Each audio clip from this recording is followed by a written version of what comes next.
My name is Justin Loria, and today I'm going to tell you 5 ways that you can speed up your progress in skateboarding without increasing your risk for injury.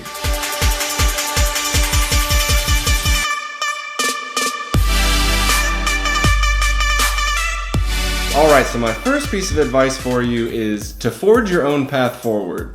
There's a lot of information out there about the order that you should be learning tricks, but the reality is that there's no one-size-fits-all progression. What works for one person might not work for someone else. Rather than letting someone else dictate what you should learn next, you'll really be doing yourself a big favor if you instead focus on tricks that you're really excited about learning. Not only is it fun to have tricks in your bag that aren't very common, it's also much easier to dedicate your time and energy to achieving a goal that you personally feel passionate about achieving. Not only that, but the tricks that you enjoy doing will also be more in line with your natural abilities, so focusing on those will inevitably allow you to see faster results than if you were following someone else's program. Remember, skateboarding is about having fun, so don't try to turn it into a job and don't waste your time learning tricks that you don't really care about. You don't have to learn every variation of every trick in a particular order before you move on to another one. Remember, you can always come back later and fill in any gaps in your game if you need to.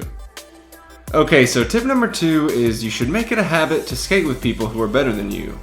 When you skate with the same group of friends on a regular basis, there's a tendency for everyone to share their techniques and secrets with one another, and over time, each person's skill level will gravitate towards the group average. That means if you skate with a group of friends where most of them are better than you, they'll push you outside of your comfort zone more often, and you'll learn tricks at an accelerated pace as you get closer to the average skill level. The opposite is also true to a degree.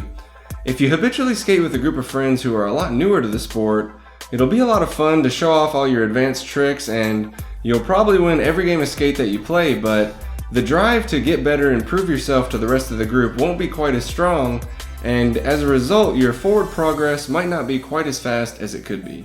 So if you want to continually be improving yourself, get used to the fact that there's always going to be skaters out there who can do tricks that you aren't able to do yet. Make friends with those people and work together to learn something new. Alright, so now for tip number 3, and this one has been absolutely instrumental in helping me learn new tricks. You can use tricks as stepping stones. When you first decide that you want to learn a particular maneuver, it might seem miles away from your current ability level, but you can close that gap if you find the right tricks that will slowly teach you how to do the more advanced one. Most tricks are comprised of multiple parts, sometimes involving doing something very new and very specific with multiple parts of your body at once, and trying to learn them all at the same time can be overwhelming. So instead of just going for the trick and failing at it over and over again until you just happen to get lucky and land it, break the trick down into its components and learn them one at a time, and then slowly start to combine them and build your way back up into the full maneuver. So for instance, if you're trying to learn how to do a pop shove it, you don't have to just start going for the full thing right away. First, you can practice how to use your back foot to make the board rotate exactly 180 degrees on a consistent basis while leaving your front foot on the ground. Next, you can practice doing the same thing, but this time just add in landing on the board with both feet.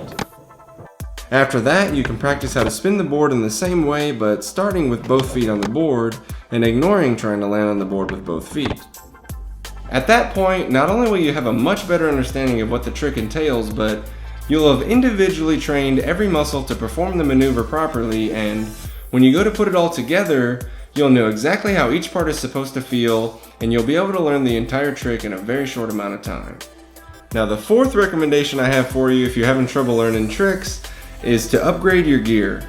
All too often I'll see somebody struggling trying to learn something, and all I have to do is take one look at their board and it's obvious that it's not that person's ability that's holding them back, but rather it's the equipment that they're using.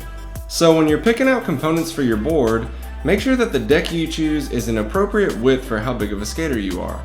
Skinnier boards, like ones that are 7.5 or 7.75 inches wide, are usually a great choice for kids and younger teenagers, but as you get older and as your feet get a little bit bigger, you might want to consider the fact that trying to maintain your balance and ride comfortably on a board that's too thin for you might actually be holding you back a little bit. So just to give you a point of reference, I'm about 6'3" and I wear a size 13 shoe, and I exclusively ride boards that are 8.75 inches across. Now likewise, you should also choose trucks that are approximately the same width as your board, wheels that are suited for your style of skating, and bushings that are appropriate for your weight. I'll leave some information in the description section below to help you get a feel for how to choose the right components. Okay, so now we're on to the fifth and final tip, which is to set goals and then set deadlines. It's no secret that setting goals for yourself can play a huge role in your ability to make forward progress in skateboarding and in almost any other skill. Simply knowing what you're trying to accomplish helps to add structure to the time you spend practicing, and it also helps you avoid wasting time on tricks that aren't directly in line with what you're trying to do. As you come across goals that you want to work toward, make sure you physically write them down on a piece of paper somewhere. The act of writing your goal down will help you keep yourself accountable for it, because not only will it serve as a reminder to you every time you see it, but it'll also prevent you from canceling your goal if things start to get too difficult along the way. However, since skateboarding has a fear component, it's easy to put off certain goals over and over again until they start to appear like they're never going to happen.